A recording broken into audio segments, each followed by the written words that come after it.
সুন্দরবন জঙ্গলটি ছিল অনেক পাখিদের বাসস্থান।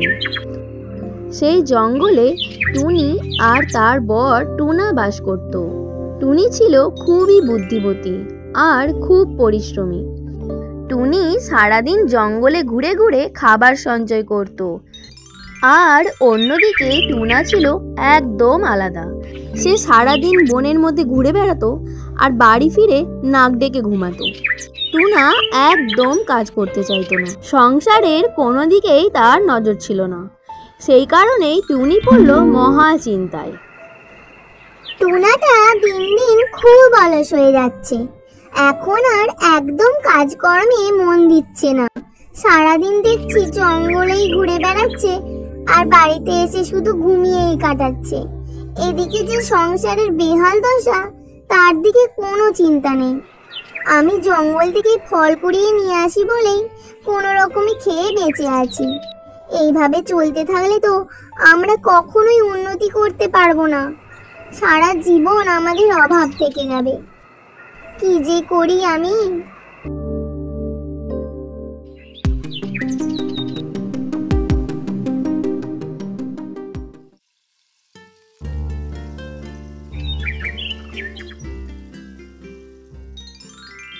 টুনা, এই টুনা, আর কতক্ষণ ঘুমাবে শুনি? হ্যাঁ, কই টুনি, ঘুমাচ্ছি না তো। শরীরটা খুব দুর্বল লাগছে, তাই একটু শুয়ে আছি। হ্যাঁ, শরীর দুর্বল লাগছে বই কি, আমি সারাদিন খেটে মরছি আর তোমার কোনো কাজ না করেই শুয়ে শুয়ে দুর্বল লাগছে। মিথ্যা বলার আর জায়গা পাওনি? সারাদিন শুয়ে না থেকে জমিতে গিয়ে কিছু চাষ করলে তো পারো। ঘরে কোনো খাবার নেই, ঘরটাও এই বর্ষায় ভেঙে পড়বে। তোমার দেখছি কোনো চিন্তাই নেই। এটা কি আমার একার সংসার যে আমি একা চিন্তা করব? ও টুনি, তোমাকে তো এত চিন্তা করতে বলিনি। কখন কি হবে তার জন্য এখন থেকে দুশ্চিন্তা করে লাভ নেই, বুঝেছো? হ্যাঁ, আমি শুধু শুধু চিন্তা করছি। তোমার দেখছি উন্নতি করার কোনো চেষ্টাই নেই। পাশের বাড়ির কালুদাকে দেখেছো? দেখে একটু শেখো। সারাদিন পরিশ্রম করে আর কি সুন্দর একটা বাড়ি বানিয়েছে। আর কাকুলি দিদিকেও কোনো কাজ করতে হয় না আমার মতো। কালু দাদাই বাজার হাট করে আনে, আর আমাকে জঙ্গল থেকে খুঁজে খুঁজে ফল নিয়ে আসতে হয়। আর ঘরে কোনো টাকা পয়সাও জমানো নেই। যদি কখনো কোনো বিপদ হয় কিভাবে সামলাবো বলো তো?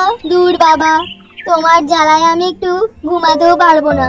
থাকবোই না এই ঘরে, আমি চললাম। তারপর টুনা বাড়ি থেকে বেরিয়ে যায়।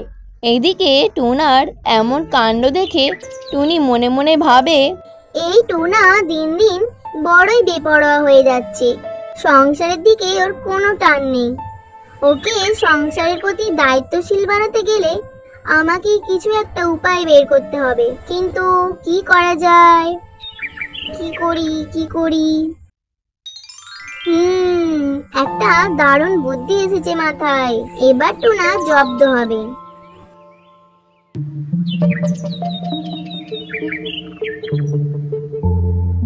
এদিকে দেখতে দেখতে সারা দিন কেটে যায়।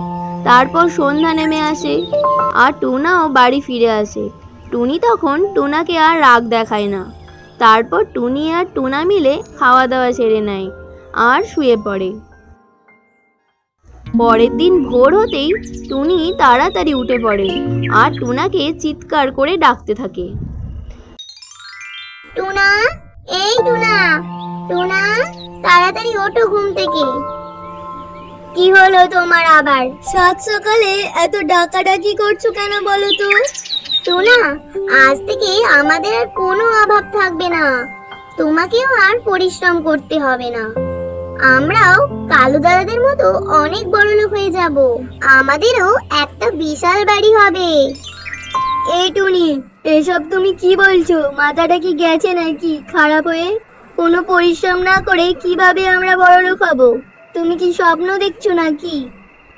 হ্যাঁ টুনা, স্বপ্নই দেখেছি আমি। আর স্বপ্নে আমি কি দেখলাম জানো? কি দেখেছো গো? আমি দেখলাম তোমার মা স্বয়ং এসেছিলেন আমার স্বপ্নে। হ্যাঁ, কি বলছো তুমি? আর বললেন আমাদেরকে আর কষ্ট করতে হবে না। এবার থেকে আমরা কোনো পরিশ্রম না করেই সারা জীবন বসে বসে খেতে পারবো। হ্যাঁ হ্যাঁ টুনি, কি বলছো তুমি? মা এসেছিল? মা এসব বলেছে তোমায়? তারপর তারপর আর কি বলেছে গো? বলো বলো। বলছি। তারপর তিনি বললেন, আমাদের যে একটা জমি আছে তার নিচে তোমার পূর্বপুরুষরা অনেক গুপ্তধন রেখে গেছেন, যাতে তাদের বংশধরদের কোনো রকম পরিশ্রম করতে না হয়। আর তোমার বাবাও সেই সব গুপ্তধন খুঁজে পেয়েছিলেন, কিন্তু তিনি সেই সব ব্যবহার না করে জমির তলায় পুঁতে দিয়েছিলেন, যাতে তুমি বড় হয়ে সেই সবের মালিক হতে পারো। আর এখন তুমি সেই সব মূল্যবান গুপ্তধনের মালিক। তাহলে টুনি, আমি এক্ষুনি সেগুলো খুঁজে নিয়ে আসি, কেমন? দাঁড়াও, এত অস্থির হয়েও না।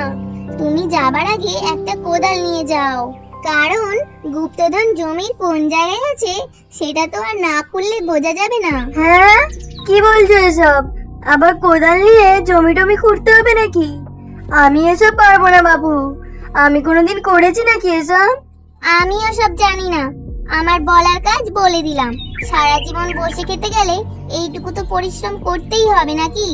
এবার তুমি ভেবে দেখো, সারা জীবন এইভাবে কাটাবে, না একটু কষ্ট করে সারা জীবন আরাম করে সুখে দিন কাটাবে? বুদ্ধিমতী টুনির এমন কথা শুনে টুনা একটু ভেবে নিয়ে বলল, টুনি, আর তোমাকে রাগ দেখাতে হবে না। আমি তোমার সব কথাতেই রাজি। ঠিক আছে, আমি আজ থেকে জমিতে গিয়ে মাটি খুঁড়বো। আর কদিনে বা এত পরিশ্রম করবো, তাই না? তারপর থেকে তো আমরা রাজার হালেই থাকবো। এখন তুমি আমাকে কোদালটা এনে দাও দেখি। টুনার এমন কথা শুনে টুনি তো মনে মনে খুব হাসতে থাকে। তারপর টুনা কোদাল নিয়ে জমিতে গেল মাটি খুঁড়তে। যাক বাবা, বুদ্ধিটা কাজে লেগেছে। টুনাকে অনেক কষ্ট করে জমিতে পাঠাতে পারলাম। এখন দেখা যাক কি হয়।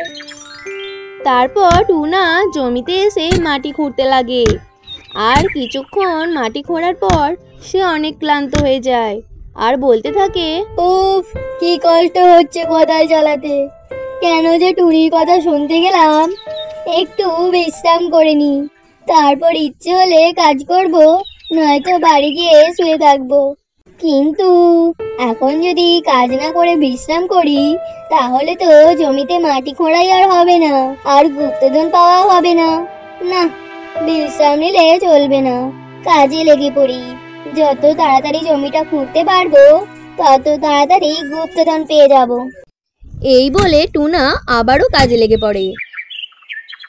আর একদিনেই সে অনেকটা জমি খুঁড়ে ফেলে।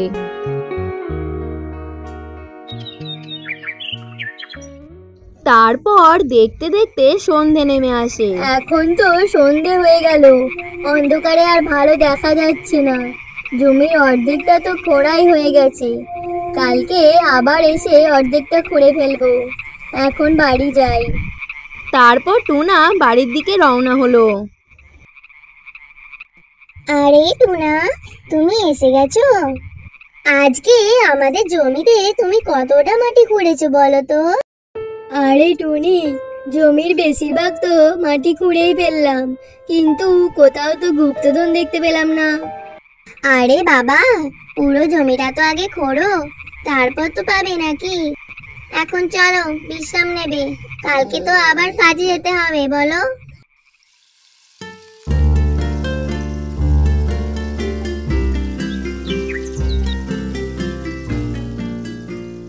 পরের দিন টুনা জমির বাকি অংশটা খোঁড়া শুরু করে দিল।